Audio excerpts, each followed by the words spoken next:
Hey everyone, I just wanted to give a quick shout out to Haven Cottage Event Center, okay? It is opening in spring. That is right around the corner. And that is a perfect time to host any kind of small to medium-sized occasions. What do you want? Business? Receptions? Art? Whatever it is, just call, send an email, and I bet your event is going to be approved. The phone number and email is all in the description down below. Haven Cottage Event Center. Enjoy the high notes of life the right way. One more podcast. It is time for another one. One more podcast. And welcome back to the One More Podcast, everybody. It has been a while. Thank you, everyone who has waited ever so patiently for my return. Quick update news. I have taken the GMAT and I did a thing, and so I will be applying to business school later. But we are now back to the regular scheduled podcast. So today, I think is with the recent things that have been happening and kind of the shift in politics and the changes in attitudes and mindsets over certain topics, more specifically gun control. I thought, what better way to introduce the show back into its regular routine with a super duper fun conversation of strictly only gun control. I'm sure we'll probably be referencing some shootings and some happenings, and just as a forewarning, we will be talking about some very sensitive topics, but I think we're all grown-ups here, and we're not trying to be dicks or buttholes about any kind of conversation happening now. So, without further ado, Blake, what do you have for us, man? Blake, I got a lot, but I'm not really sure where to start. All right, well, let's start with kind of let's dip our feet in the water. Let's get a conversation going about what gun control means to you. To me? Yes. What does gun control mean to you, Blake? Uselessness. Really? Mm-hmm. Like how so? Well, there are already gun control measures that are in place. So sure. We have required background checks, and the required background checks before any and all gun purchases. We have limits on the amount of ammo that we can have in certain specific magazines. We have a limited amount of ammo that we can buy at one time. Okay. And so the argument that there needs to be harsher gun legislation, to me, sounds unnecessary. Because I think it's a multi-pronged issue about the murder rates and the amount of mass shootings, and more importantly, the most recent mass shootings, mm-hmm. that I've yet to hear a specific gun regulation proposal that would have stopped these mass shootings. Let me interject real quick. Every state is different though with gun control, correct? Mm-hmm. So, and correct me if I'm wrong. From what I was reading / heard, with Florida specifically, they don't have super strict gun laws, correct? Nope. Right. So what if having the conversation turns into, let's get everyone, at the same level of, hey. Well, we already do. Well, then just a certain state. So there is a level, and it's you have to pass a background check in order to buy a firearm. So that's the bare minimum. That every state has to. Every state, every single purchase, no matter which state you're in, you have to have a background check to buy a firearm. But is that the only bare minimum? For some places, yeah.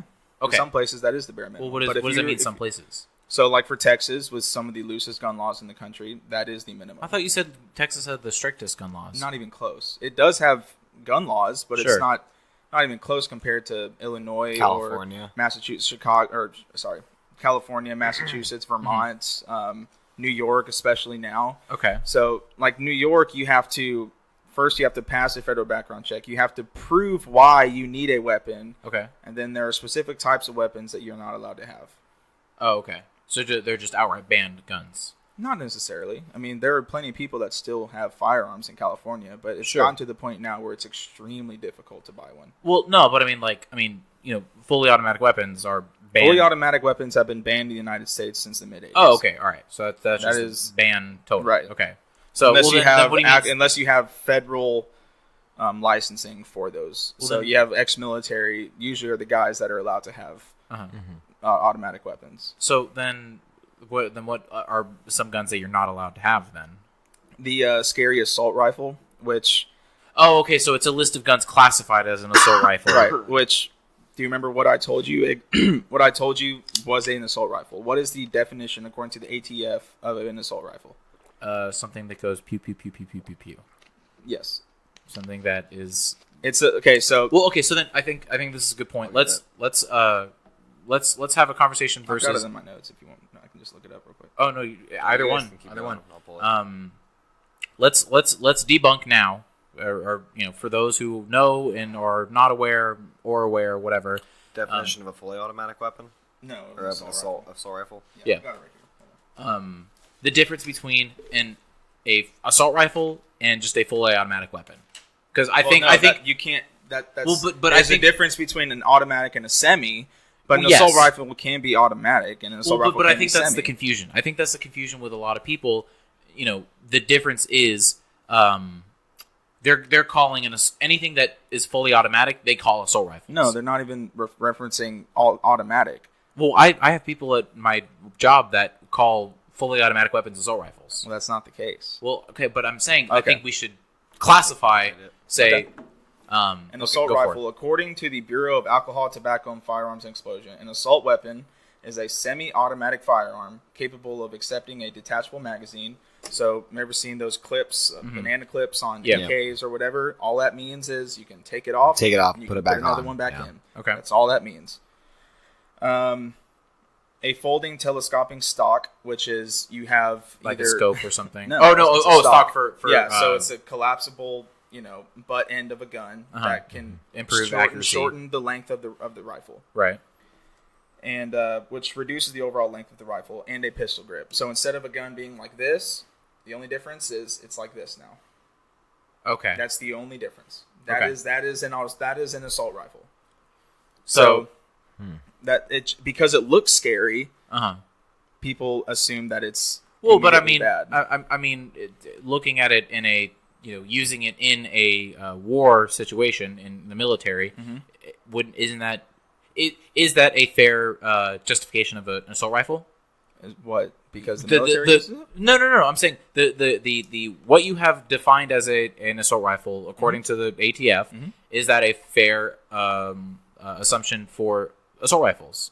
Yeah, that's the ATF. Okay. definition Oh, of an no. assault I wasn't sure if you were like, No, oh, that's- this is no. a stupid classification. No, okay. no, not at all. Okay. That is the definition of an assault rifle. Oh, okay. All right. It's just a different design, Okay. different stock. It has nothing to do with the round. It has nothing to do with the capacity of that. So then of what- that magazine. Yeah, it has to do nothing with- to do with the actual firepower of the gun. No, I understand that.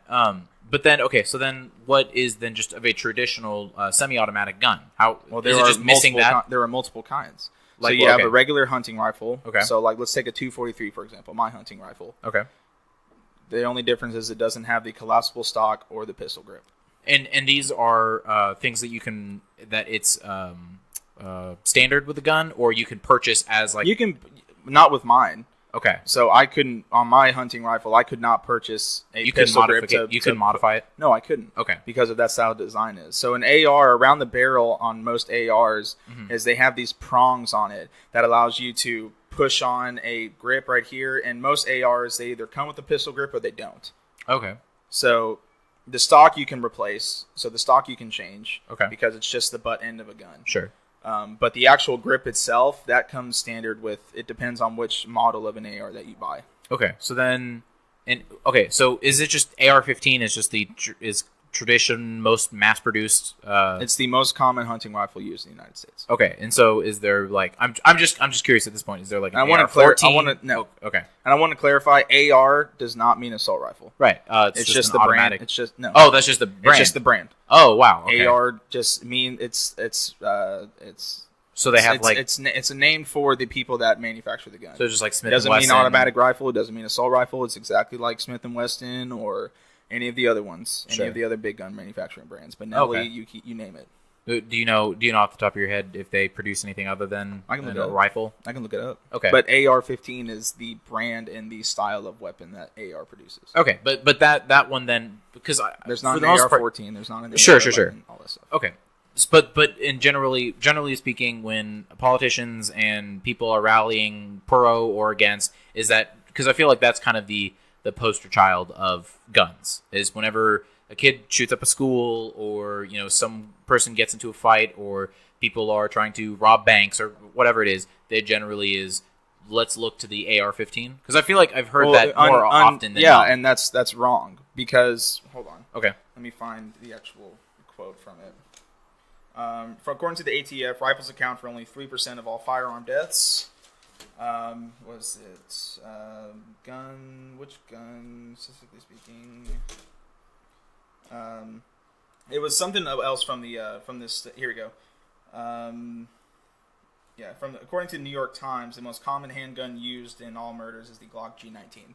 Okay, which is a handgun. So a pistol. So at this point, I think so we've classified the difference between an assault rifle and an automatic rifle. I think an assault rifle versus any other rifle. Okay, all right. Then let's classify that.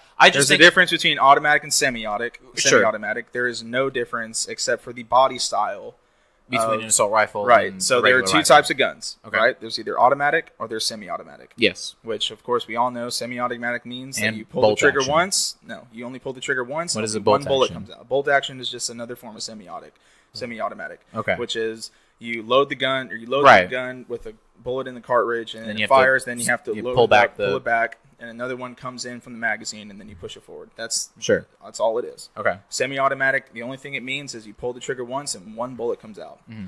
And there's automatic, which you can hold the trigger down and more than one bullet a wide range. So it could be short bursts, like you see in Call of Duty all the time, where a five burst or a 3 burst, or it can be you hold the trigger down and it just keeps on firing. Yeah. Okay. So an assault rifle can in theory be any of those two things. Mm-hmm.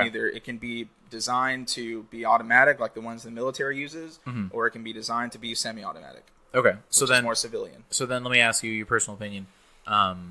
Do you think so far, in terms of what the government has labeled as an assault rifle, do you think those are fair labels to the assault rifle, or do you think it's an assault rifle? Well, no, I mean we Google what are the official government list of assault rifles? If we go through every single gun, is that going to be a fair classification, or do you think there is? No, I don't think it's fair because all the assault rifle is it's the body style of a specific gun. Okay, so anything with a pistol grip or a detachable stock or something that allows you to have another handle on it, any gun or any round can be used to fire from an assault rifle. Okay, so you could theoretically build your own 243.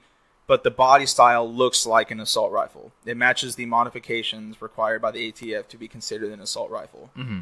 Hell, you can make something with a round like a 9mm. If you make the body style right, it could look like an assault rifle.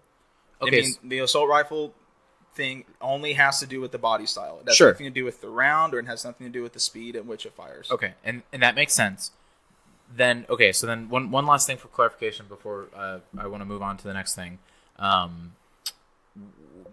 So is it just now you have a gun, whatever it is, semi-automatic, fully automatic, whatever. Well, I guess you can't have fully automatic. So semi-automatic, you buy it, you modify it to become the classifications of an assault rifle. Does that immediately mean that you're going to get in trouble if the government catch? Okay. No. So then it's just if you have, I'm going to just make up names and stuff. So if you have this X company name gun that has X, Y, and Z, it matches what's on the ban list, that's illegal. Or because I'm just because when you say these assault rifles are illegal, it's just what? People don't sell them? Is it illegal to own them? It's illegal to own, buy, sell, or purchase in a specific area. All right, so then nowhere you go anywhere in the United States and Joe Blow wants to buy this body. He can't go to this state and buy that gun. He'd have to go somewhere else to buy that gun. Okay. It's because you can 3D print anything, you can buy whatever, you can modify whatever it is. So then I guess theoretically you can't modify whatever it is. So let me show you a picture of my 243. Okay. And I took a picture of it, and it's right next to my guitar, so you can kind of get a length, justification for it. That's my 243, and it's actually very small. It is that's not big at all. That's my 243. Notice how it doesn't have the pistol grip, and it doesn't have any room that I can put another handle on towards the middle of the barrel. Sure. That will never become an assault rifle. That specific rifle that I own will never become an assault rifle. Right. Because it's impossible to modify. The thing about ARs is they can be modified. So either an AR comes with a pistol grip or it doesn't. Uh-huh. So you can add a scope, you can add an iron sight to some of the sides. Right. You can't add or take off a detachable stock. So it's a very multi-purpose firearm. So then what if you don't have the detachable stock, but you have the pistol grip and then whatever you said for the ATF, but you're just missing the detachable stock? Does that mean that's not an assault rifle now? No, it's an assault rifle. Well, okay, it's one of those. It is an assault rifle, but is it illegal though? No. Okay. Depending on where you go. Well, okay. What am I missing here? Well, no. Okay, so I'm just trying to make sure that everyone's on the same page onto how you can turn a regular semi-automatic rifle or whatever rifle into a assault rifle, because you either sell them as assault rifles, quote unquote, defined as an assault rifle, or you can make them into assault rifles. Right. Okay. So it'd be like, comparison. Okay. So it is, let's say in Dallas, it's illegal to have an automatic weapon. Okay. Okay. But if I buy a semi-automatic weapon in Plano, and I go to Dallas and I make it an automatic weapon, that's now illegal, even though I bought it as a semi. Okay. So take that for example. If I bought an AR in Texas and I had to move to California for work or whatever, it would still be illegal. Okay. All right. That's fine. I'm because especially now with like I mentioned before, 3D printing and stuff like that, and which I think should be illegal to do so. Oh, you think so? Mm-hmm. Just straight out, just say if we catch you with any gun that has a 3D printed part, then it should be illegal to do so. Oh, okay, yeah, that makes sense. I mean, yeah, okay, Evan. I don't know if I really agree with that. What? How so? What? I mean, if you're 3D printing something that doesn't make it into a classification for an assault rifle, then why should that be illegal? Yeah, no. Well, like, what else can you make though? I'm just like, so you just want to print a sight? I mean, if you're just adding like a sight. Okay, that's not. I don't think. Yeah, then that should. Okay. So cool. There's of course there's some things. I didn't understand then. Okay. If I were to create, I don't know how 3D printing works at all, but you literally download a file and you say I want to print it, and then you print it. Okay. Well, if I were to have if I were to 3D print-sized or whatever a specific sight, a detachable stock, and another holster for that weapon, I don't think that should be legal. I think you need to buy those on the open market. So then to come up with a conclusion here, have a list of banned things that you can print from a 3D printer. Sure. So just straight up, just say like, okay, you can't print a... Yeah, you have to buy them. So which means you have to go through a background check in order to get those. I agree with that. I agree with that. Absolutely. For attachments? Yep. Oh, okay. I didn't know that. So, all right. Okay. So then... Because that's under the assumption that you have a firearm. In order to prove that you're a lawful citizen, in order to have that firearm, you need to go through the background check. Okay. So real quick then, I want to diverge into now the conversation between pistols and rifles. Sure. Okay, so you mentioned it was what, ATF said 3% of all murders in the United States occur with a rifle. Okay, and so then, because what I'm hearing in the news and stuff like that is a conversation about rifles. There's a conversation about that and making sure. Well, I mean, is that just rifles are always the boogeyman? Yeah, because they look scary. Even though most murders occur with a handgun. A huge majority of that's not even close. Sure, almost all of it. Yeah. Yes. Okay. So that's why I'm saying there are no, from what I'm hearing and from what I'm reading, there are no justified regulations that make any sense to me. Like if you're going to ban the AR-15, why? When we know that most murders occur with pistols. What is your justification? Because they look scary? Is it for control? What is because mass murderers are using this specific handgun or this specific rifle? To play as devil's advocate, I think and again, correct me if I'm wrong, with rifles, especially like the AR-15, it is because it's so customizable. It's so you can turn, this just a regular rifle for, using it for hunting, using it for whatever, just use it to take it to the range, however it is. You can use this and then turn this into a because you have a longer range with the rifle. Sure. You have to be closer with a pistol. Right, but if you're going into a place like a school Sure. or a restaurant, Well, sure, it's all close quarters, but the same logic applies. Some guy can just sit on top of the roof of his hotel or something like that, or just from the top of his hotel and take pop shots at people on the street. he could. It'd be harder to do with a pistol versus a rifle. Sure.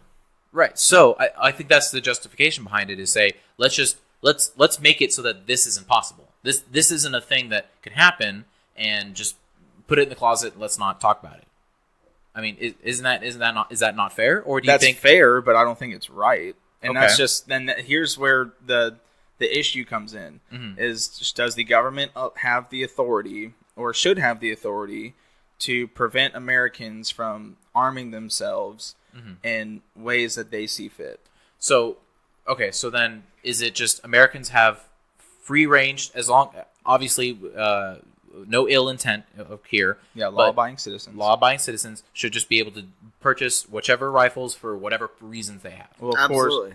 Of course, not all, right? So we know automatic weapons are illegal. Yeah. Okay. Yes. Yes, We're yeah. talking Of about the classified, legal. of the legal weapons. Yeah. You see, and that's where I have an issue, is because it kind of, to pull it back to kind of a more global conversation, is just because you can doesn't mean you should. Just because you can get a gun, just because you can get something to hunt with or whatever, or do this or Protect yourself and X, Y, and Z, whatever it is, because you can buy a rifle doesn't mean you should. You could buy, a handgun. That's fine. Whatever. I'm okay. Whoops. I'm okay with that. I have friends who have handguns. You have a handgun? No? Yes. You have a handgun. Evan, do you have a handgun? Oh, you do? Okay, cool. I know people who have handguns, and they're all, to my knowledge, relatively smart handgun owners. Thank you. I don't know how smart Evan is, though. I'm just kidding. Evan is very smart. Wow. Thanks. So, hey, I poop on Blake all the time, so I have to okay. No, it's fine. share the love. It's fine. right. So it's just, I think that's the distinction where, I don't know. It kind of is just, it's a large thing that All right, is. let's bring it back then. So, Okay. what is the original point of the Second Amendment?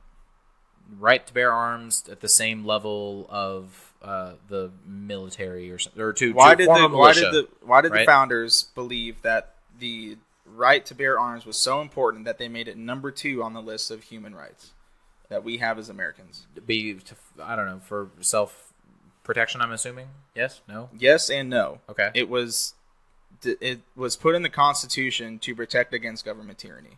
Oh, Okay. sure. Okay. So we just got out of a huge upset victory against the British. Sure. And we wanted to make sure, because the founders were knowledgeable enough to understand that any form of government can go tyrannical at any point in time. It's happened all across history.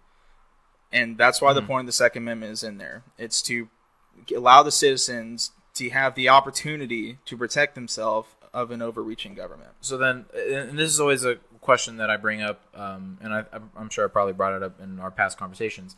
At the point in time when they were writing, all these amendments, and they were coming up, and they were having the debates and having the arguments, do you think it's fair to assume that back then, when they had a gun that took 2 minutes or 3 minutes to reload and whatever, and has accuracy to crap, do you think that it's scalable? Do you think from the... I do, and there's a reason why. So Why? there's here I'm going to throw out some gun names, and I'm Go going to for throw it. out a bunch of Go stuff for at it. you. Do Just it. try to I'll absorb. gobble it up.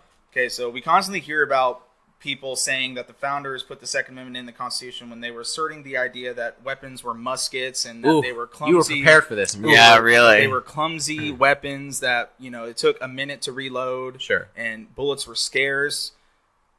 So first of all, to believe in that idea, you have to assume that the founders had no forethought in believing that there were going to be any technological advancements in weaponry.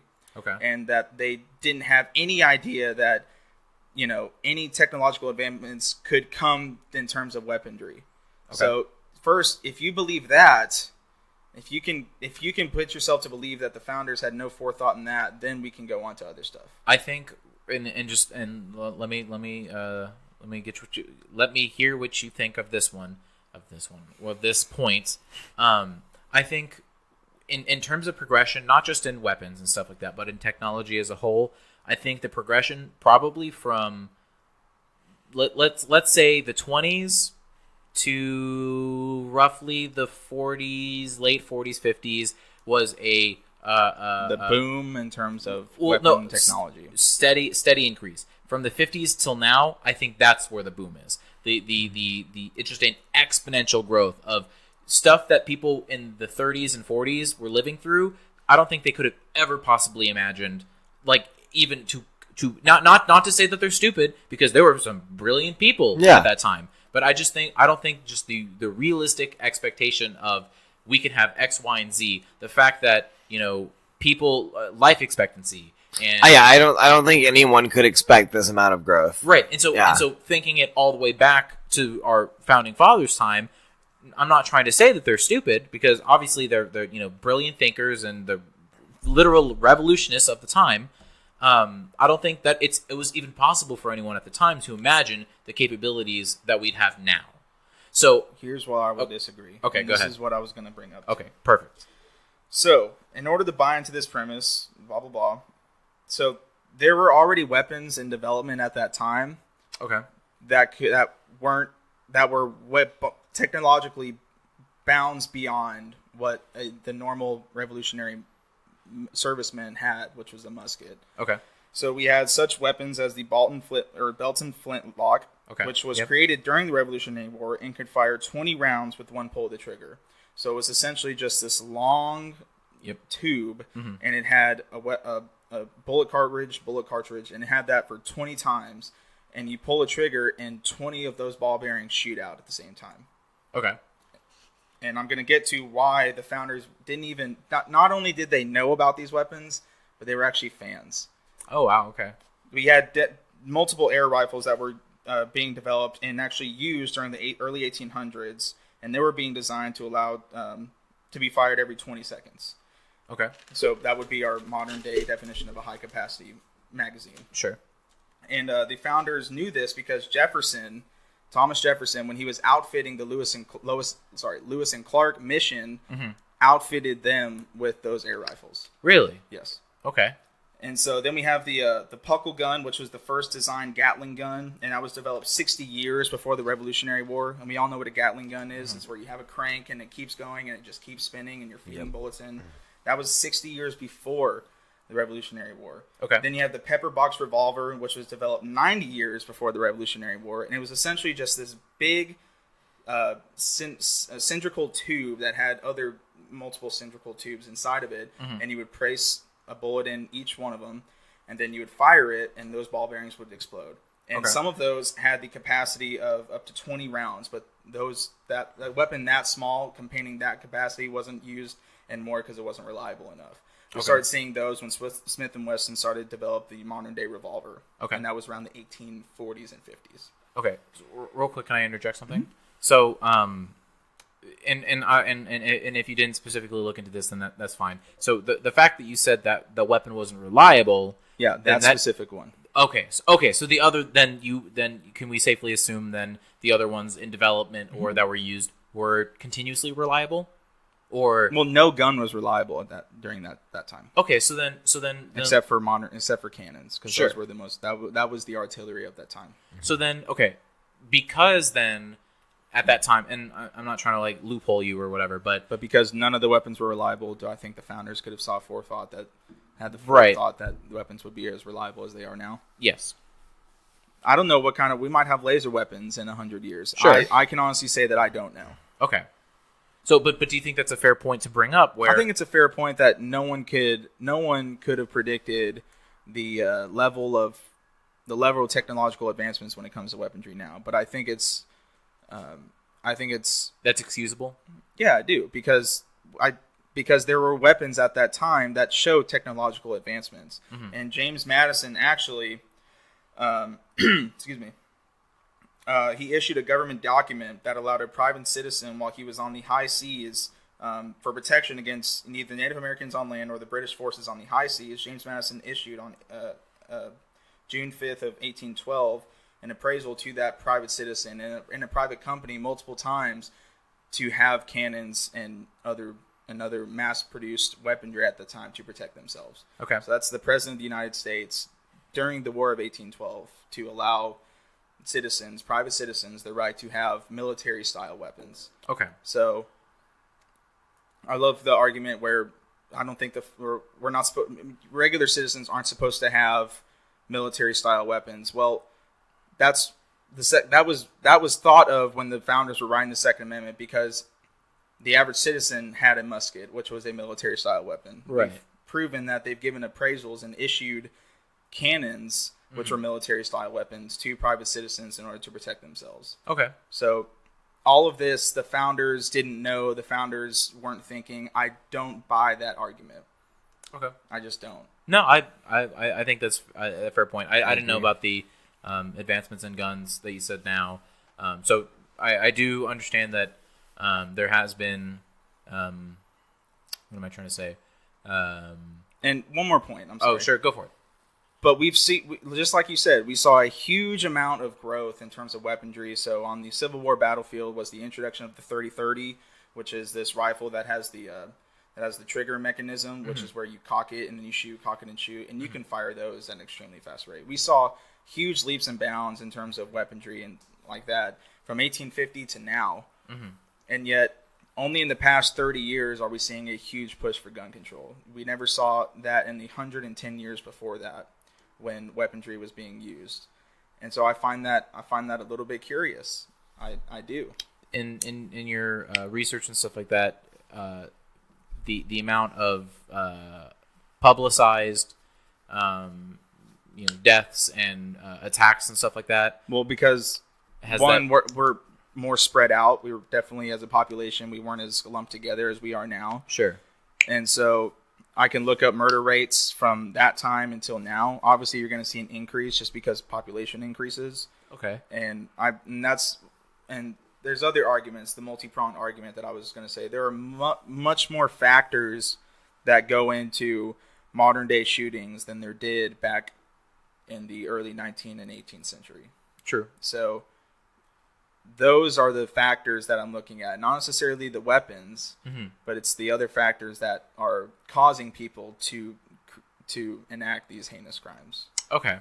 So, I mean, for example, like what factors? Just single motherhood rate. Really? It's proven that if a boy is born inside a single motherhood rate, his likelihood of committing violent crimes skyrockets. Wow, okay. You see that in inner cities. And you see that inner cities, and you also see that in rural settings with the white population in rural settings. This isn't a race thing at all. Sure. It's just statistically, it's more likely that if you're born without a dad, you're statistically much more likely to commit violent crime. That makes sense. So, depending on where you are in the United States. So then would you say the psychological factors? But then even then, why is it now within the past 30 years, 35 years, whatever, that we've seen that now? Oh, we're going to take a look at this psychological factor for it, or is it just now because single motherhood rates skyrocketed ever since LBJ admitted his Great Society program. Okay. So in the black community, single motherhood rate before the Great Society was at like 23%. Okay. And now it's at 78%. Wow. Okay. And then same for white communities. Single motherhood rate is going up in that community too. And in Latino communities too. Ironically enough, the only community that isn't experiencing a huge bad single motherhood rate is the Asian community. Okay. And that's why I think culturally, that's one of the biggest problems in terms of limiting gun violence. Or violent crime in general. So then why is that not the conversation? Because that's racist. I don't buy it. Is it just my immediate guess is just we need a big bad boogeyman, so let's look at the gun. Let's not look at ourselves. Fine. Well, the problem is because the black community holds the highest single motherhood rate, it is racist to call out that community for its malpractices. Really? Okay. I can show you countless of Ben Shapiro debates. No, yeah, and I mean, I know Stephen we've Crowder debates, and you know, in our previous podcast about racism and stuff like that, and I know we talked about, you know, the whole how do you stay out of poverty? You know, don't have a child. all you gotta do is keep a job and hold it. Don't get pregnant before you're married. Yep. And then get graduate. your high school diploma. Yeah. So, but that's again, if we need to revisit that, we can revisit that. But we're talking about guns here, all right? Yes, Damn we it, are. we are. We're all about guns here. Okay. So then, I want to go back to the conversation then about rifles versus pistols. Sure. So with pistols, and my lack of knowledge, are they regulated as heavy as rifles? To an extent, no. Okay, so then what if Joe Blow or me, if I want to go to Cabela's or something like that, and well, actually, yes, because you need to be 21 to buy a pistol. You need to be 21 years old. But you still do a background check, yep, all that kind of stuff. Mm-hmm. Yeah. Okay, so you have to be 18 to buy a shotgun or a rifle, and you need to be 21 to own a handgun, and then you need to be 21. Why is that? I've never really understood. because pistols are easier to conceal, right? Yeah. Is that And I guess the point is to get your CHL whenever you buy a pistol, Okay. which is concealed handgun license, or Yeah. your LTC license to carry. The point whenever you buy a pistol is to get your LTC, or if not, it's for home protection. And so when you're 18, I can't imagine. I'm trying to think. Well, I mean, I may have to look this up. well, I mean, Because I'm not really sure about the discretion either.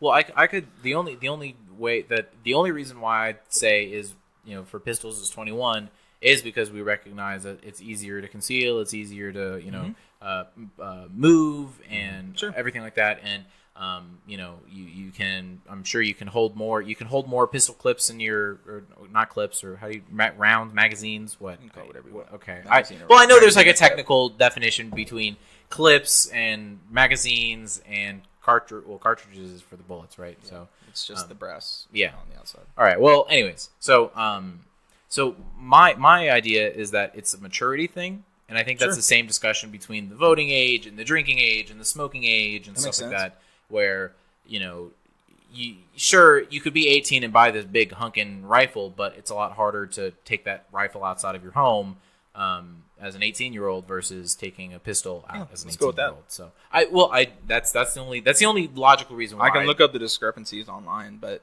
discrepancies about what. Why it's the difference? 21. Okay. I don't really agree with age restrictions for a lot of the things. Like, I think it's strange how you can drive at 16 and you can smoke at 18, but 21 is drinking and buying a pistol, and like 18 for a rifle or a shotgun. Like, I don't know. It doesn't. Well, I think It does not add up for me. I think there, and unfortunately, there's no like physical way for me to prove it. It's just lobbying. I think it's the tobacco company and The tobacco companies that company produce alcohol. From what I understand, is the tobacco company got the shit kicked out of them, and that's why now it's 18. Right, instead of, I mean, well, And so, from what it was before, which I have no idea, sure? I can imagine that during the 30s, 40s, and 50s, it wasn't ridiculous to see 15 and 16-year-olds smoking, Right. or putting tobacco in their mouths. right, but there's a reason why it's 18 and not 21. Because they want, the tobacco companies want you to smoke as soon as possible. Sure. So I'm sure. Honestly, I think in a perfect world, I think with alcohol, smoking, and even guns, and I mean, I give me flack or whatever. I think 25. Because at that point, I will give you flack. the brain is fully developed. And you have been able to go through high school, college if you chose so, working, paying bills, mortgages. You get a sense of responsibility. And so at that point, I think then it's like, okay, legally, I think I can safely make assumptions. That's just my personal preference. So, I mean, you know, if you want to say it's 21 and you can give me reasons why a 21-year-old should X, Y, and Z or whatever it is, that's fine. I think because 18, you have you're now a legal adult, and you now have the right and discrepancy to defend yourself. That's what I think for weapons. so. I Why? think, Oh, go ahead. personally, I think if you can be drafted and or go to the army at the age of 18, you should be able to do anything else. So then, if they pushed the age of draft to like 22 or something like that, then if we shifted everything upwards to 22, then is that fine? Or because like you said legal adult. Yeah, what is the age of the United States defining as a legal adult? Oh, that's it. Just Which is because the 18. United States defines it as 18. Seems fair. So you're out of high school, and then a lot of people. I'm sure those laws were designed for when a small minority of people actually went to college. But at 18, you were supposed to go to work, and you were supposed to become a law-abiding member of society by 18. Do we know when that was enacted? I can't, but I can look it up. Yeah, if you want to look, that would be actually interesting. Because then maybe that's the conversation we need to have, is relook at the definition of a legal adult. Because if it was at a time when, traditionally you just graduate high school, find a job, work the family business, do whatever it is, and you're, taking on adult responsibilities. In 1984, Congress passed the National Minimum Drinking Age Act, which required states to raise their ages from 21. But that's just for alcohol, so I can keep looking. Sure. Because then it's like, well, then shouldn't it be like 21, 22 then? Because, that's kind of the average age people would graduate college. So then at that point, if we see more and more people are going... Age of consent laws, if you want to hear these, it varies all across the United States. So some states are 16, some states are 17, some states are 18. Right. I know that. And like Nevada, Washington, Montana, Minnesota, Iowa, South Dakota, Nebraska, Kansas, Oklahoma, Arkansas, Mississippi, Alabama, Georgia, South and North Carolina, Kentucky, Indiana, Ohio, Michigan. Those are states, yes. And all the Northeast, except for New York, the legal age is 16, and then it goes down from there. So there are more states with the legal age of 16 than there are 18. Well, I think that's a separate conversation about what you do with your own body and all that kind of stuff. But that's not the conversation, Blake. Come on, we're guns, remember? Right, guns. But anyways, I don't know. Is that fair, Blake? If we had a conversation about what makes a legal adult and what age defines that, I'm open to having that conversation. Okay, so but would you have that conversation knowing that if we push it to 8, if we have change the conversation from 18, let's theoretically say we move it to 22. Okay. So 4 years, theoretically, you graduate high school, you go to college, you're out of college, now you're a legal adult in the eyes of the United States. Then we move up smoking and buying a rifle. Is that fair? I'm not okay with that. Because as a 21-year-old, I want the right to defend myself. As an 18 and 19 and 20 and 21-year-old, and so I want that ability. Why is it that then? Okay, and I'm not trying to judge or cast shame or whatever. And so because living with your parents, don't that I'm assuming they have guns in the house? No. Yes. So then to defend yourself, then couldn't you rely on their safety? They are, after all, your parents and guardians. I could, but what happens if my dad shows up to try to protect the family, and he's gunned down? So okay, well then, how about because I know we have, as a young man living in the house and taking responsibility, sharing the responsibility with each member of my family. I don't see why my sister and her fiance that are living with us shouldn't have the right to protect themselves. My mom, my dad, me, my little brother, because he's I believe the same rules apply with with alcohol and stuff like that. Yes, to drink, you have to be 21 to drink outside of the home, but inside of the home, I know Texas has a pretty loose definition of give parental guardian giving you permission to do inside the home. So what? So then, if you have parental permission, if you have your parents' permission, you can go to a gun store and buy a gun to have it in the house. Is that not fair? Or you're at what age? From 22 down, 18 to 22 is the range that we're talking about. Yeah, sure. What if my parents were anti-gun and I still wanted to protect myself, and I'm an 18, 19, 20, 21, 22-year-old kid? That is a good question. I don't know. So I would still hope that I'm allowed to defend myself in case anything ever happened to me. But okay, so and again, and I think this is just kind of, it's just going to be a back and forth here. Is at 18, I don't think at 18 you should be able to make decisions that could inadvertently end people's lives. And I mean, I don't know. I think that, again, it's a maturity thing. It's a development thing. And yes, wanting to defend yourself is totally fair. But there are other methods, such as Taekwondo. I'm serious. Like learn Krav Maga. I understand Krav Maga is deadly. I understand that. So you're standing at your sink over there, and you've got your gun pointed at me and my girlfriend. I know Taekwondo. I'm not saying okay. Well, first, how did we get into this situation?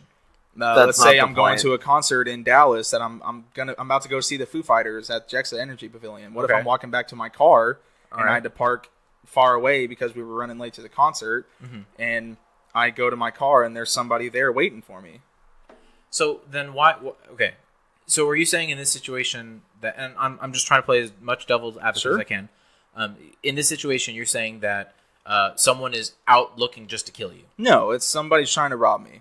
Okay, well then, I mean, they rob you, or and then what you if report that to the police, what and if, then okay, you can be compensated. What if they hit my girlfriend and she's on the ground? Why did they hit her? Because she wouldn't give up her purse. Like, I think it's that mentality where it's this, and again, I'm not trying to be rude here. It's this aggressive kind of dominant mentality where if you're not in control, that's horrible. All the shit's gonna break loose if you're not in control. Because again, you know, if you are in a situation where someone has a gun, you know, I mean, hell, you're at Jason's Deli or Chick-fil-A or whatever. You're at a restaurant. You work somewhere. What are they told when someone robs you? What are you told to do? All right, you ready? In every single CHL class, you are taught that shooting somebody is your last resort. Okay, absolutely right. That's your last resort, but it still is there because if shit hits the fan, and what if this guy is crazy and he actually shoots my girlfriend or he shoots whoever I'm with? Well, then, at that point, law comes into play. Okay, and I now have legal authority to. I am now witnessing somebody that has no value for my life, and I have legal responsibility to end that person's reign of terror on me, my property, and my family. Sure. Okay. Yes. What if somebody is coming into your home? You have a house. Somebody comes in your home. You don't even have to shoot them. A lot of law enforcement officials tell you just cock your gun, and a lot of people run away. That's why statistics like, oh, well, you don't see a lot of people using self-defense as with their weapons. Well, it's because they don't count instances where shots aren't fired that count towards protecting yourself and your property. Okay, so then, so why not just have the conversation of just keeping guns in the home? Because if I'm out and about... life is scary. The world You're damn sucks. right it is. But that doesn't mean people shouldn't be allowed to have a tool to defend themselves with. I just think that in your like I'm not even pro gun, but no, I understand. But if someone wants to be able to go take a class, have a background check, and purchase a weapon to defend themselves personally with, or potentially defend other innocent people and is in a dangerous situation, I think that's okay. Bill Maher, I remember he was talking to the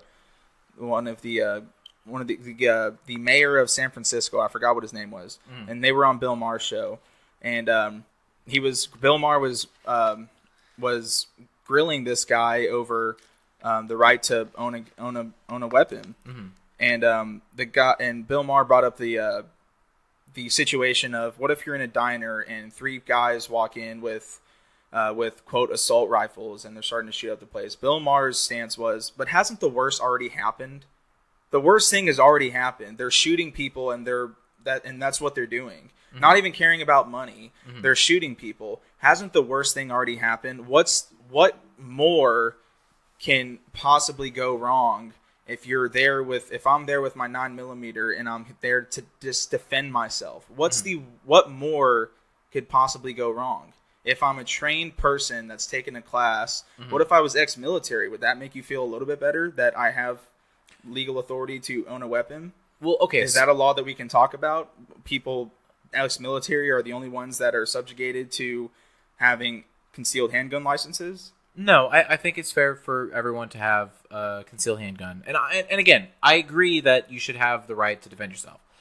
And then I guess just now then the conversation has to be is how, and then Blake, if you've come up, I know you mentioned before that you've come up with a solution, because I think we're just going to go all back and forth. Oh yeah, because we're talking about a case by case. Exactly. This specific case, what would you do? What would you do? What would you do? Right. And to be honest, I don't know. That's me being honest. And I hope to God that I never run into that situation. Of course. Where I have to know what I would do. But I am prepared, at least, to do what I have to do to protect me, my property, or my family. Okay, so then let's. I do have a solution to these. So then, to some obviously, of this. I don't think we have a problem with people who are mentally stable, law-abiding citizens wanting to defend themselves. I don't think any of us have a problem with allowing them to purchase a weapon. Mm-hmm. Fine. How do we prevent how do we prevent crazies from getting a hold of these weapons? Well, I don't even think it's the crazies. I think it's just the misrepresented, the misunderstood, the because I think doing the umbrella term of calling them crazy, and I don't know if you meant it intentionally or not. I didn't. Okay, so but I think that's a very dangerous word. Yes, the mentally unstable, the emotionally damaged, the psychologically impaired people that otherwise commit these violent crimes. Sure. Thank you. Okay, that's better. All right. So how? Because I have a solution. Go for it. Public petitions. So if we were to create this petition system where, let's say, like the family for this most recent shooter, let's say, because they called the police 39 times to that house. 39 times to that house. Really? What if we created this system where if enough people signed this petition, that person, they presented that to local authorities, that person could temporarily have their Second Amendment rights removed. Temporarily. And they would have to prove after psychological evaluation, classes, and maybe community service in order to gain those back. So I think that's fair. How do we filter that? Because I mean, and I'm not trying to be a troll, but how do we filter out people? Well, it's a lot of people. That's what I'm saying. Well, what's the number? 200, maybe even less. Maybe 150. 150 people think that you are not stable enough to own and properly handle a firearm. That's when 150 people, that petition would go to local authorities, and the local authorities, or maybe in the federal government, would say, all right, here's what you need to do in order to gain these rights back. It's the same thing with the no-fly list. So if you're put on the no-fly list and you challenge it, you have to prove why you shouldn't be on that no-fly list. Okay. So it's essentially that, but in terms of people owning firearms. You see, my only thing is I don't necessarily... In theory, it does sound like a good idea, but I feel like there'd be in certain situations where you do have we'll just say a lot more sensitive people who would target, certain individuals who just have guns. And I feel like that's, in theory, I think that is the foundation. I think that's a good idea. I think putting just a temporary no gun list or whatever. Right, and they would have to work to gain that right back. I think, however, and this is just me because I don't care about Big Brother, I think we need to put more funding in surveillance and put that on the government's hand. Because I think when push comes to shove, I think, and this is just me, this is me personally, I'll trust the ginormous blob of government versus individuals. Now, and again, case by case, if I'm in a diner, I'm not going to trust... if there's shooters, what does it take? The average response time for police is like 3 to 5 minutes or something. More than that. 5 to 7, whatever. Okay, because the response time to the Florida was 8, 7. Well, there were already people on the scene, but before the people on the scene, the response time was like 7 minutes, 8, 9 minutes, something like that. Okay, so yes, case by case situation. If someone was in a diner with me and they had a gun, I would most appreciate them stepping up and trying to defend everyone in the diner. That being said, I think it's to scrutinize and make sure this person, put them on, because I mean, who does the no-fly list? The government does. Mm-hmm. So, is that do you think that's fair to say to give that government that responsibility to do that, or because as we've discussed before, you like small government or little to no government? Mm-hmm. Do you think we need to put that up to the individual? Well, that's why I had the people's petition. Oh, okay. So you've already pre-thought this. That's why, the people's petition. So it's the people that are deciding this, not the government. Okay. The government is just instituting what the people have spoken for. Okay. So I am not in favor of the government going into someone's house because the government thinks that you're unqualified to have a weapon. Mm-hmm. That's why the people are deciding. The people are petitioning. The people see enough of your actions to deem it unnecessary for you to currently have your Second Amendment privileges. Then what about this then? How about a private organization regulated and overwatched with the government backing? So private organization with government funding / regulation, where people can go to report this. So you don't necessarily need 150 signatures, but if Joe Blow and Joe Schmo go to this private organization and say, hey, we and again, this is where they can filter out the trolls and the not trolls and whatever. Then they can say, hey, we think that this guy down the street is a problem. They, using the government's help, can privately, very low key, investigate that person. And if they clear it, they clear it. If they don't, they don't. Well, and so this can be instituted. They can have one central location in a state, or they have one central location in maybe a county or something, or however it is. Well, let's play this out. So, okay. Let's say it's me in question. I'm the perpetrator in question. Yes. Of people of this private organization that deems me unqualified to own and possess a firearm. So this private company is unlawfully snooping around my stuff. How is it unlawfully if they have government regulation? So I never agree to allowing a private organization to snoop through my phone, my emails, my home potentially. Okay. I'm not. That's that because people. I don't trust people enough in order to. Yeah. Someone going to a company and saying, "Hey, this person's suspicious," is not probable cause for that person to be thoroughly investigated. Well, okay, so then what if we just then put more funding and do a specialized department within the police? Just every local police station / I'm for sheriff. More police activity. Okay. So but can we merge the people, cuz and again that's my only hesitation, is just making it a total, cuz why do you think the founding fathers made us a democratic republic? Cuz And I don't know if this is specifically why they said it, but the people are stupid. The general populace, they're not capable of seeing the big picture. Not to say that they're very nearsighted and stuff like that, but I think you need to have a democratically elected leader to be able to say, okay, what's good for everyone, because everyone is motivated by self-interest. Right. So I think, and that's why they made multiple representatives from each group of people. Exactly. But again, that's not the populace is, it's not a true democracy. I think that was at a time where government wasn't very important. So you think people in Texas in the election of 1848 gave a shit about who was elected president? At that time, probably not, because government was small. Government didn't matter.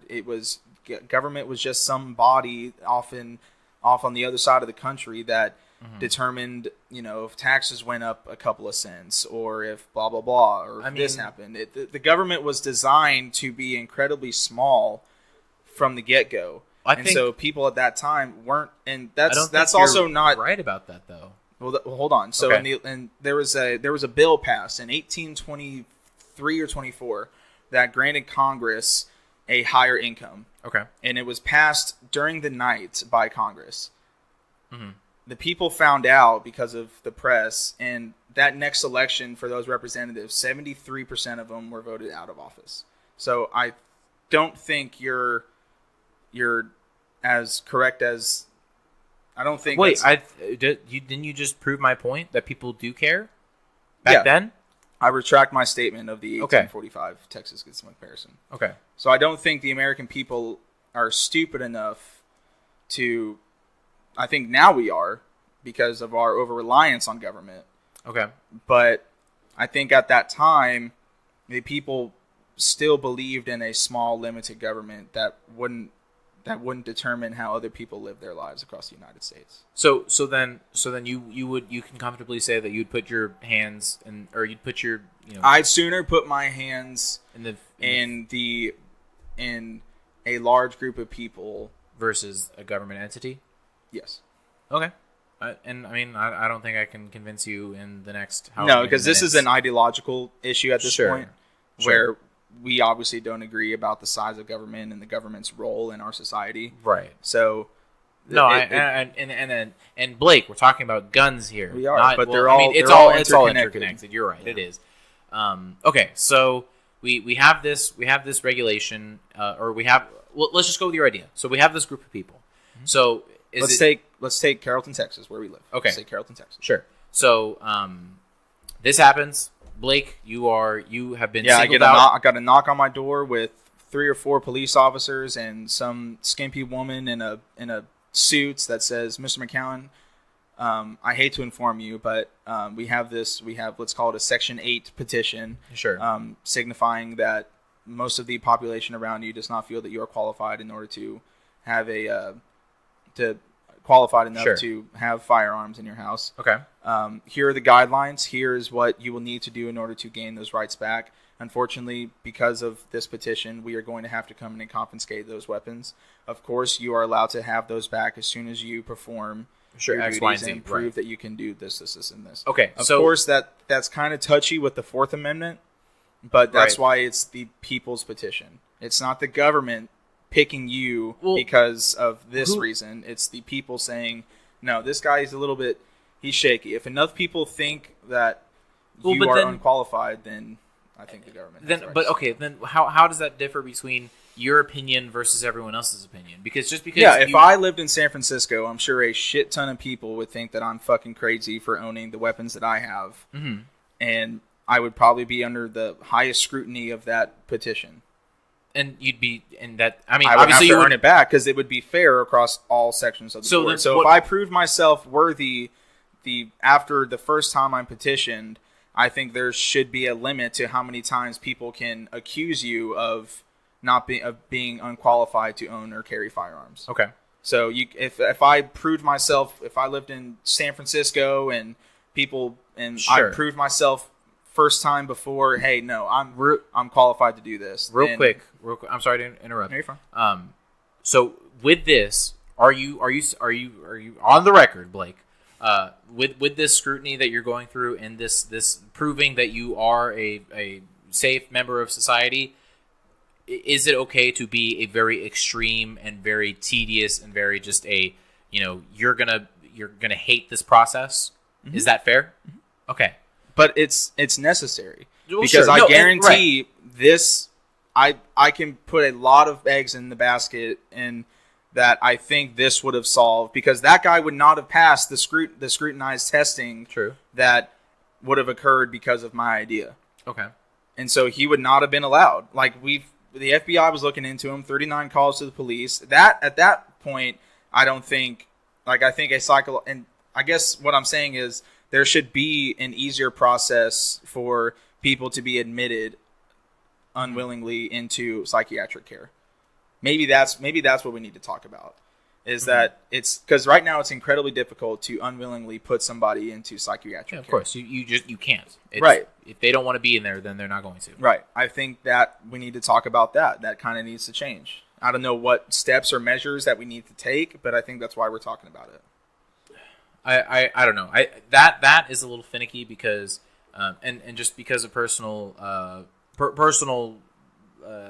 anecdotes, I think that would be unfair to we're targeting kids, adults, whoever it is. I think it's very unfair because of perspective, and you obviously don't know what's going on in my head, and I don't know what's going on in your head. So right. How can we definitively say this is the standard, and if you don't meet it, well, sucks to suck. Well, I don't know. I'm not a psychologist, nor am I a therapist. Exactly. I'm sure if we were to look up psychological evaluations, mm-hmm. or somebody that's an expert in psychological evaluations, I'm sure there are signs and factors that go into determining somebody's mental health. Okay. Though, with that being said, determining that mental health, I don't know. I just the forcing if the petition to put someone on a watch list, I'm more okay with, but it's just the idea of forcing someone against their will to do something mm-hmm. is I don't necessarily. I think there's a better way. I think there is a better way too. I think maybe maybe not mandatory lockup of a psychiatric ward, but like counseling community service, counseling at school. required counseling, mm-hmm. where instead, okay, You unfortunately you have been deemed, according to the State Board of Texas, not 100%. So now we're going to sentence you, or sentence is an extreme word. We're going to advise that you see a counselor for 6 months And or something. those implementations should be done on a state level, not at a federal level. Who pays for that? Taxpayers. Okay. I think we're all willing, if that means less violent crime, I think taxpayers will be willing I completely agree. Will be willing to abide by those. Don't think Republicans would like that at all. That's fine. So, okay. Well, then it's at least a discussion to be had. Okay. Yeah. Like, think about it. We spend trillions of dollars. We've talked about how much we spend on bullshit government programs. What's another how much ever money to the debt ceiling at this point? Like, I think at this point we're at a place in the United States economic society, with economic culture, where if I were president, which I'm never going to be because I'm too smart, but if I ever was, it'd be slashing of so many different government programs to make room for this certain implementation. Stuff that does something. Yeah. Okay. Take the Ron Swanson approach. Yes. Okay. Entirely. So we've come up with an idea. Mm-hmm. We've talked about modifications to the idea. We've classified what it is to be a gun, essentially, both handgun and rifle. History, other proponents to gun control. Did you have anything else, Blake? That because I know you've got like pages and pages and stuff. So I didn't want to gyp you of anything that you've written. Well, let's take a look. There's a myth going around that gun-free zones don't keep... Like, one of the implications was, well, we should just have more gun-free zones. Like, zones, obviously, where having a concealed gun or any gun is against the law. Sure. That has been proven to not mean a damn thing. In fact, in most gun-free zones, especially in inner cities, we see a higher rate of violent crime. So that's just statistics? Yeah, that's from the ATF. Okay. Let's see. So just disband gun-free zones? Well, no, not disband them. They're there for a reason. But the idea that we should add more of them means absolutely nothing. Well, then what about having the conversation of removing them? Or are you okay with where we're at now? I'm fine with gun-free zones. Like, I don't think all teachers should be armed either. I'm not even going to entertain that idea. Right. But I do think we should have higher security at schools. Like, if we're already paying property tax towards schools, I think the community would be fine with every single school having an armed guard. Yeah. Like, another... Well, I know, like, because at least where I was growing up, I know all high schools had a security Or maybe we should have a system where doors shut automatically because of a button, like in a hospital. Like, so each school is outfitted with a button at the principal's desk or at any teacher's desk if they see something go wrong, that there are doors that close and could potentially stop somebody from causing mass mayhem. I think that... Maybe. That... I wouldn't say a button where teachers have access to it or principals have access to it. I think a certain specific individual needs to have access to it, not disclosed to the kids. Because, I mean... Of course. I just think it's... Because if a shooter wants to figure out how the school works and does prep work and plans and all that kind of stuff, then... I mean, who's to say... Do you think it should be held at the local police station? I think that's fair. To have some type of method to, if they say, okay, this school we got a call, this school has issues, then I don't know about doors locking per se, but I think we're on the right track there in terms of being able to lock down a certain situation. So if it's like what was our lockdown procedure when we were in school? We lock the doors, and we turn off the lights, and we hide up on the wall closest to the door. Yeah. That's all we had. That's true. I'd be okay with outfitting with bulletproof doors. Yep. I think that's fair. I'm in. Okay. Let's see. I think I just wrote down other stats in case they came up. Like cities with strict gun laws. Like one of the myths is cities with strict gun laws have lower instances of shooting. That's not true, and you don't need to look any further than Chicago's crime murder rates. Chicago, like in 2014, Chicago saw 82 shootings on July 4th, and regularly ranks in the top 3 highest murder rates in the United States. Do you think we need to have a conversation about really cracking down on the black market? We can. I think if you are caught illegally with a firearm, I think there should be a higher penalty for you. What do you know what the penalty is now? I don't. Okay. But it needs to be higher to try to wean people from doing those. And I think there was one statistic from CHL.com that 80% of gun crime is 80% of violent crime is drug related. Mm-hmm. And I think we have a huge issue with gang violence. And that's another thing the other people on the other side don't want to talk about is a lot of these violent crimes are occurring in inner cities where drug and gangs are rampant. Mm-hmm. Like you don't see, like in Texas where a huge majority of people own firearms, you don't see a high murder rate. You don't. Okay. Or look at Idaho or Wyoming or Colorado or New Mexico, Arizona, Nevada, Oklahoma, Kansas, all of the Midwestern states without high population or really large cities, you don't see a high crime rate, but you do see a lot of people owning weapons. So the comparison the justification of you have a lot when there's more guns, there's more violent crime. That's just not true. Mm-hmm. Because you have huge cities in California that have some of the highest murder rates. Chicago, New York, DC, Detroit. These places are very strict in terms of gun regulation, but they have the highest murder rates. So that's a myth that I just want to debunk now. Sure.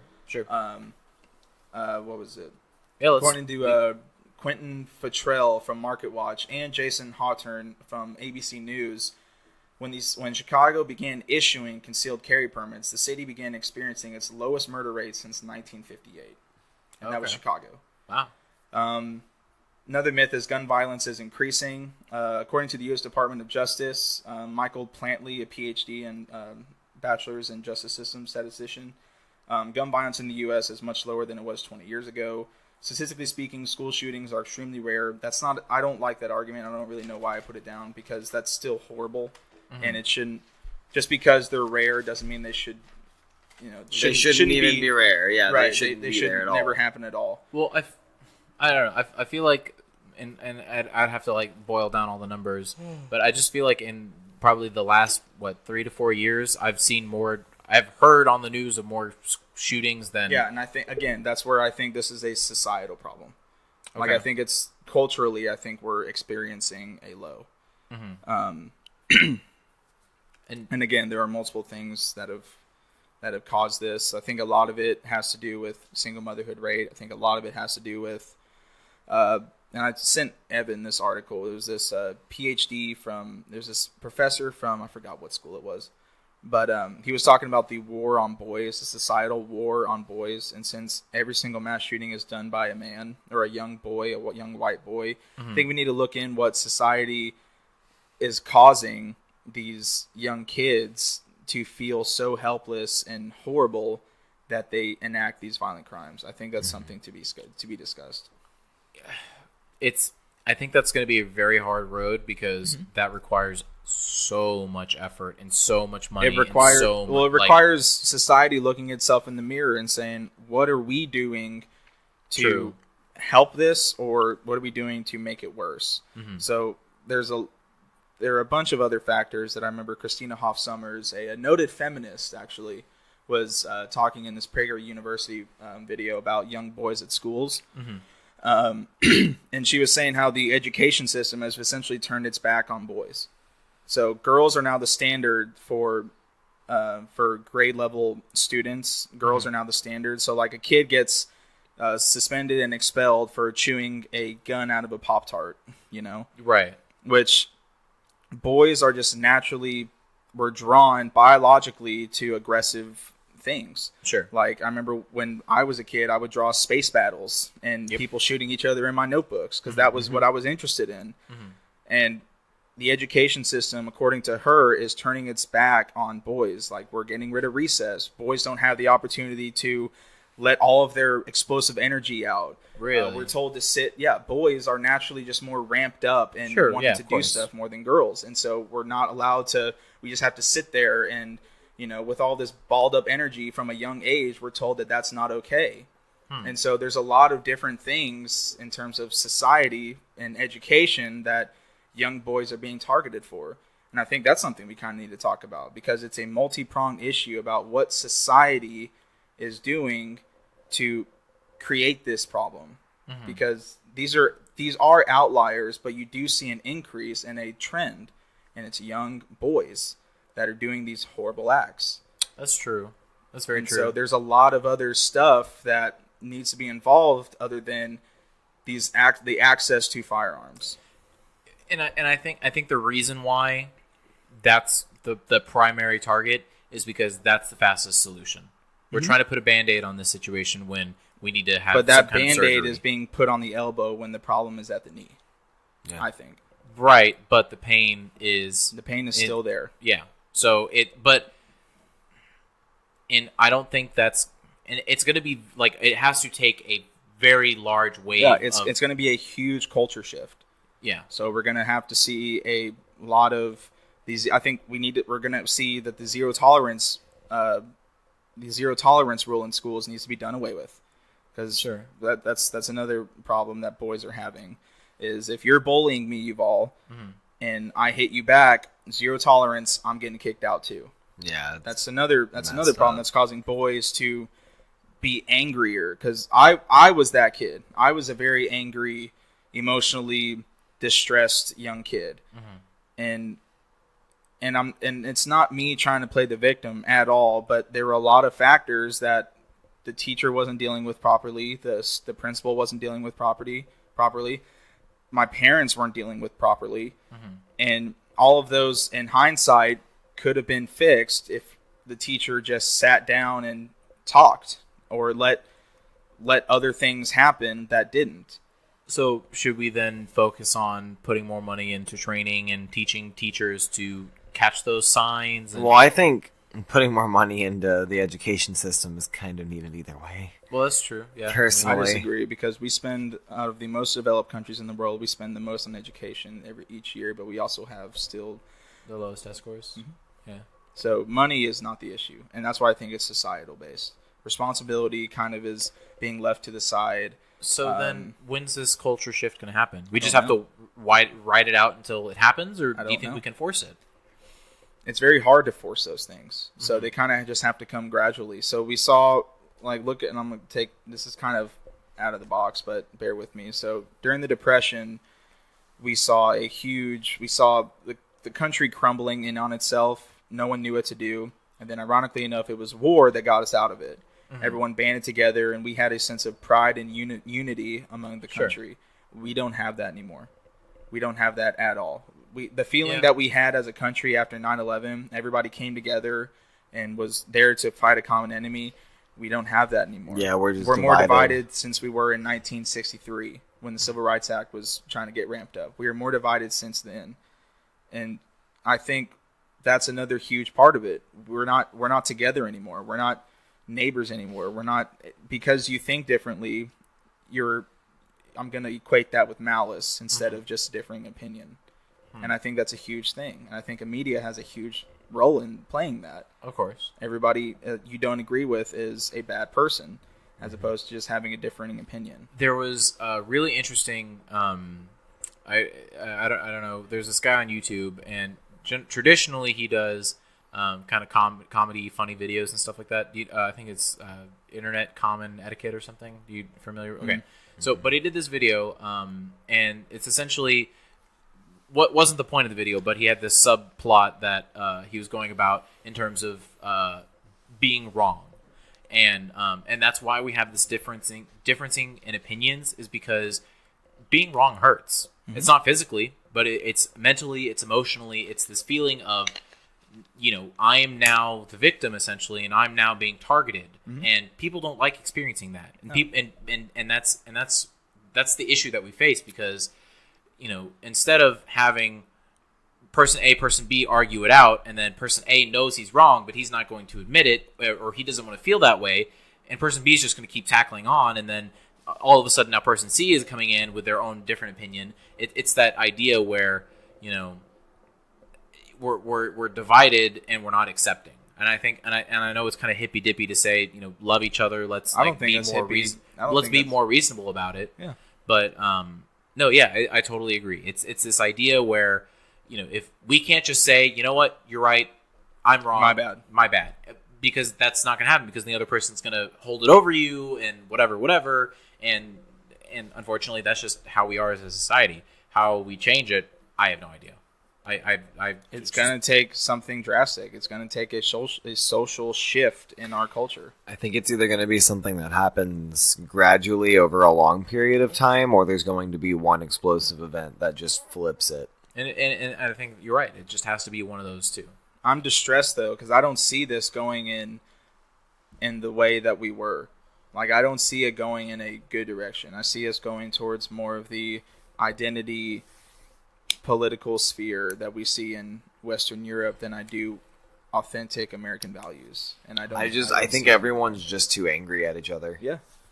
Well, so I think we're kind of trailing off a little bit, but let's refocus specifically on guns. Was there anything else? And it was just other little things. Like, you saw me looking up cartridge rounds comparisons.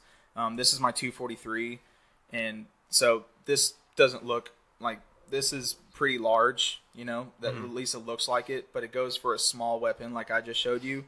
An AR bullet is smaller than this. Oh, okay. And this is just my regular 9mm bullet that I have in my 9, and it's relatively small too. So sure. I guess looks are deceiving in terms of the general populace. Like, one guy that I watched, Steven Crowder, has this video on that he calls Common Sense Gun Regulation, and he put up this stand out on the street, and it had the wooden guns, regular rifles, and then it had the souped up ARs and the souped up AK, all of them unloaded, of course. And he was asking people, which one do you think is scarier? And then he had the cartridges then he pulled out the cartridges and the actual bullets that go into each gun. Yeah.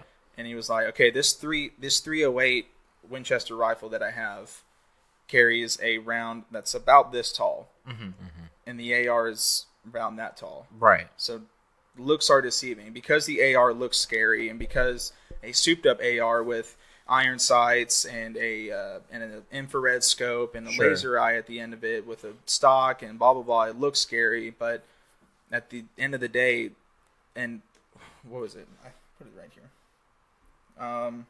In terms of pure energy, the 30-06 round, which goes into a regular hunting rifle, a 308. That has a lot of kick. Yeah, it's massive. Yep. But it outpaces the AR and the AK by 1,000 feet per pound. Really? But no one's talking about banning those. No one is. Because the AR is the scary one. I think also, well... I think it really all just kind of circles back to fear-mongering. Yeah. Honestly.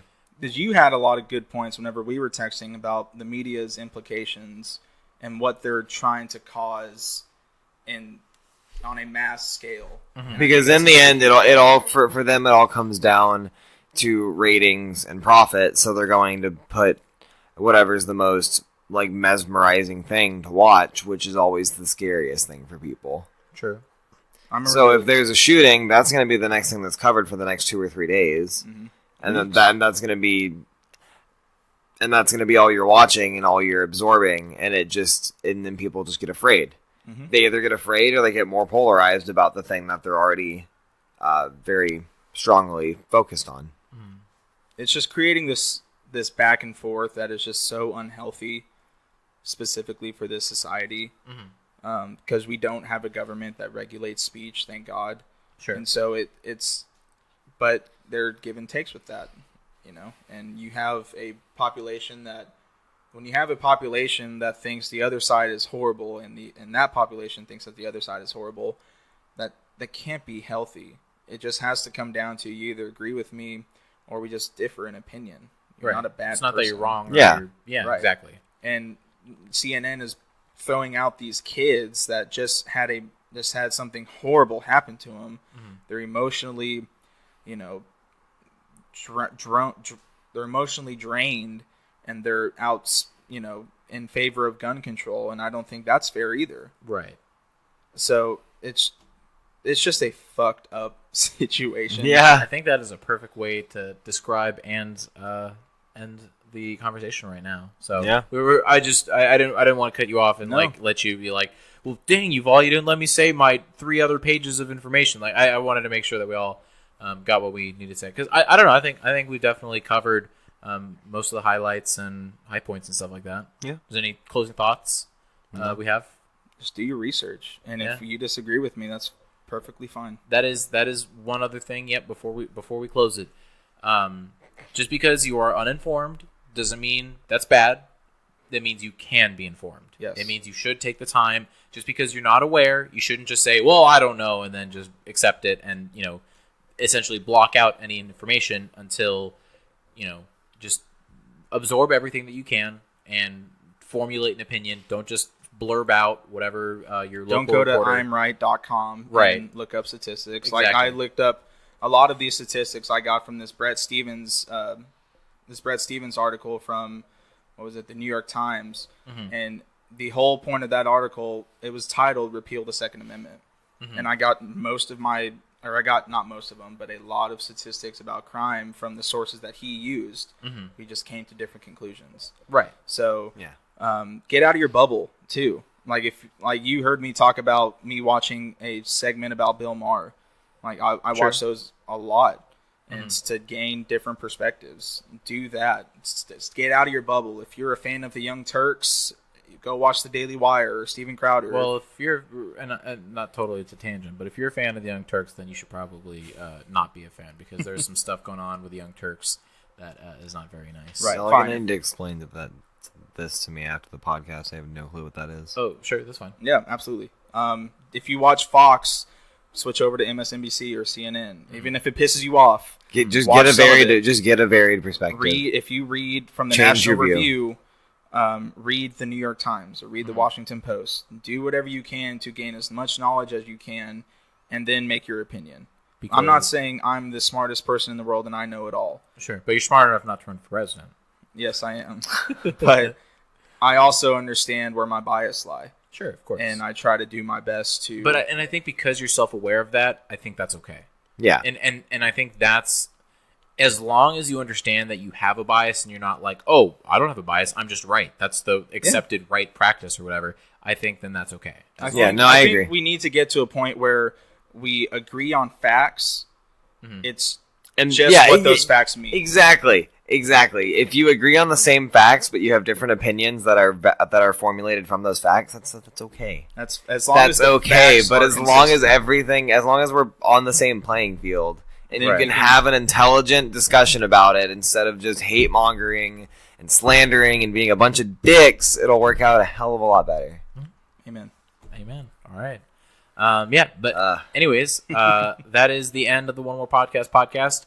I'm really glad for all of you guys who stuck it out and waited the dry, barren period of no podcast, because I know that's the only source of information and news and entertainment you get. Obviously, my loyal fans.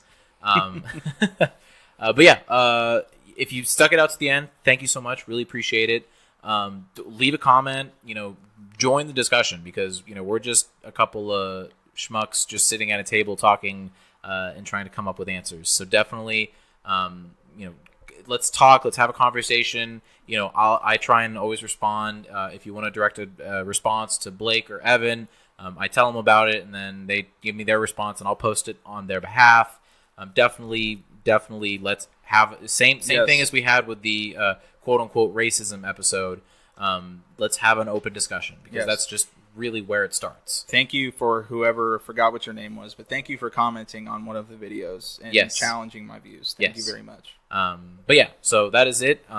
Thank you so much, and I believe what do I say at the end? Have a great day, night, or whatever. Have a great day / poop / night. There you go. Thank you. Whenever you're listening to it. So peace out, everyone, and have a shout out Chick-fil-A, sponsor us.